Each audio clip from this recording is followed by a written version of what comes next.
So I'm going to look at this piece of property. This is part of our course on how to build your own home. And so I wanted to get some real life examples. This is Chattanooga, Tennessee. And I'm having a hard time finding property that I want that is in a price range, which is $30,000 or below, and which is not in a subdivision, because I want to be able to build what I want to build. And so I've looked at this piece of property before and it didn't seem very buildable, but now that I've gone all over the county and seen that I don't have too many choices, now I'm willing to look at this again. But one of the things I always look at is, buildability. And I know that may seem obvious, but some of this is just what is in your tolerance level. In other words, my tolerance level is pretty high for rough pieces of property, because there's that guardrail I couldn't see. Good thing I didn't pull in there. But there's another pull off down here. And here it is.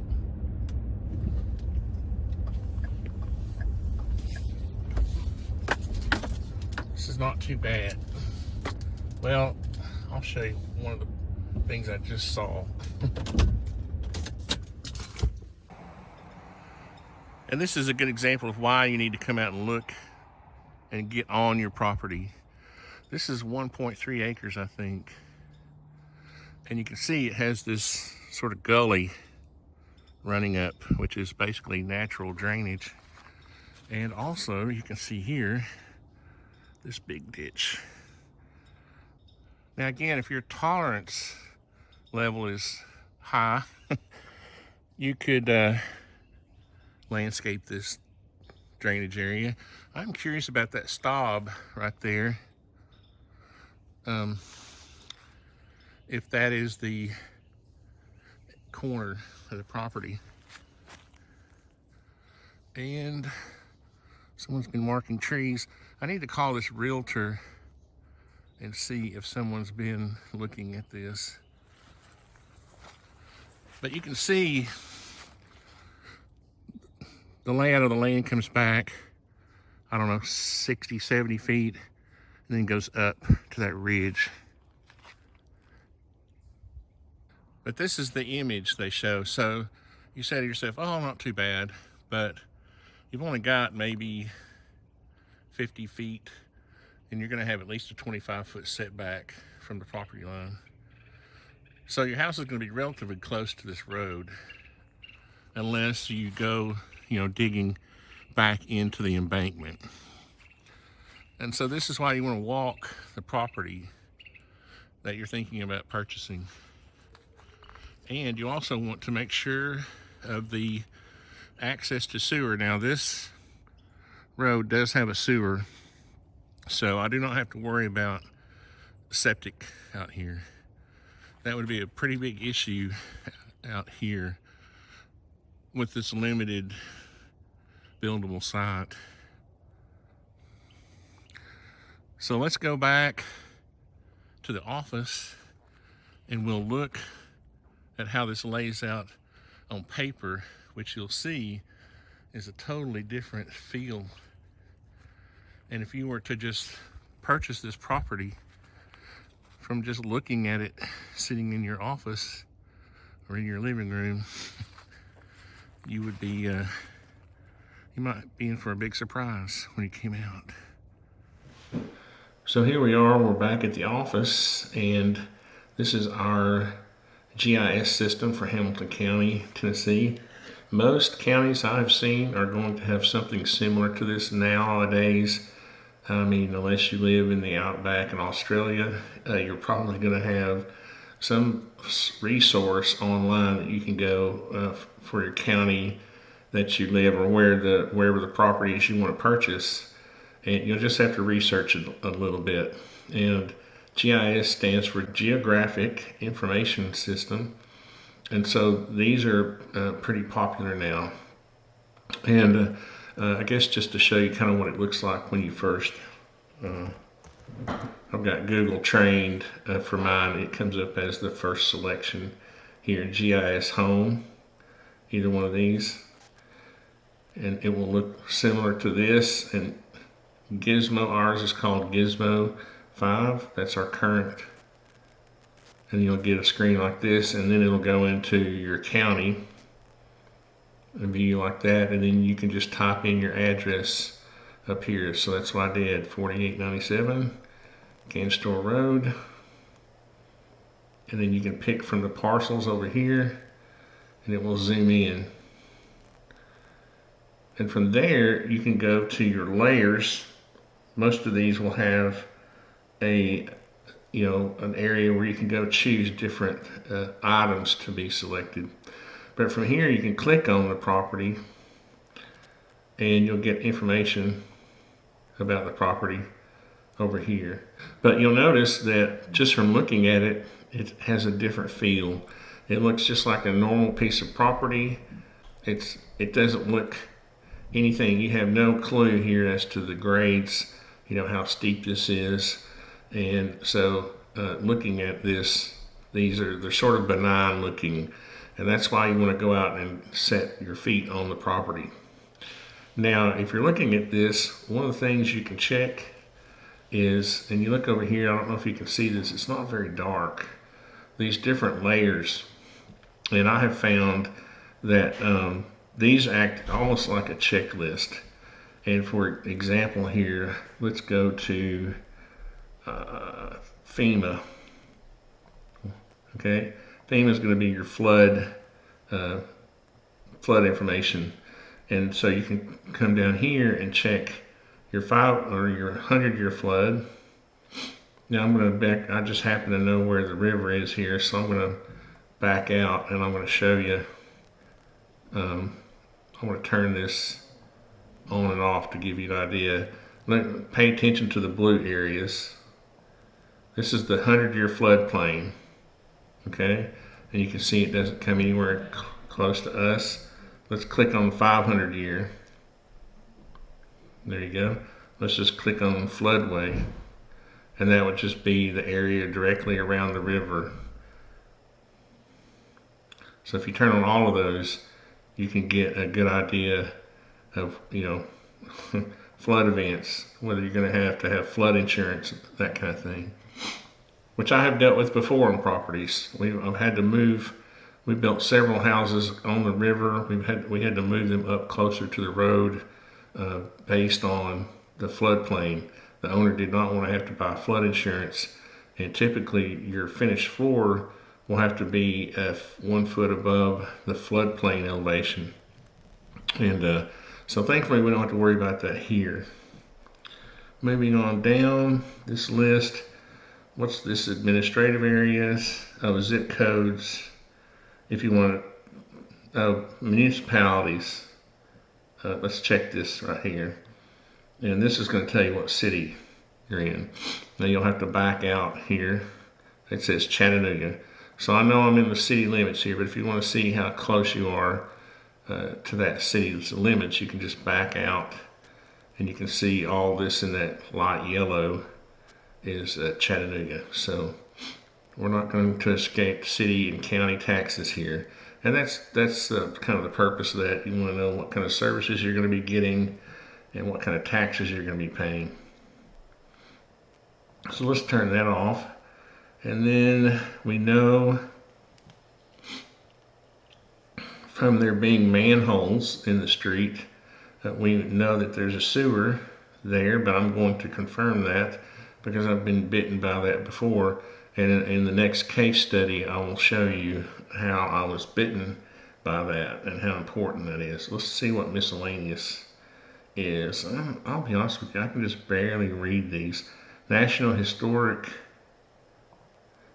Register or archaeological. Okay, we're not going to worry about that. And zoning, here you go. One of the most important things is to understand the zoning. Okay, so we're going to click on that, and here we go.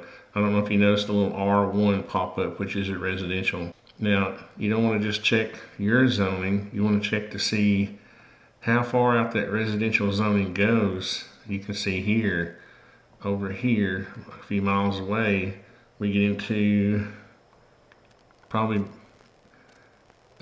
what zone is this? C2, commercial. So, no big deal.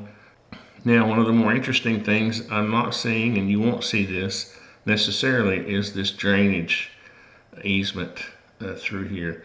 So what you're going to want to do is you're going to want to call the realtor, and I've got his phone number. Tomorrow I'm going to call him and see if I can't get a survey. That survey will show me things like drainage easements, power line easements.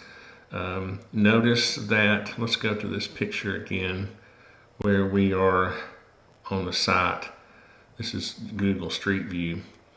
You can see that this turn-in here has these guardrails, right? So I'm pretty sure that that stop we were looking at is the corner, I'll show you, this corner. I'll turn that one off. This corner right here.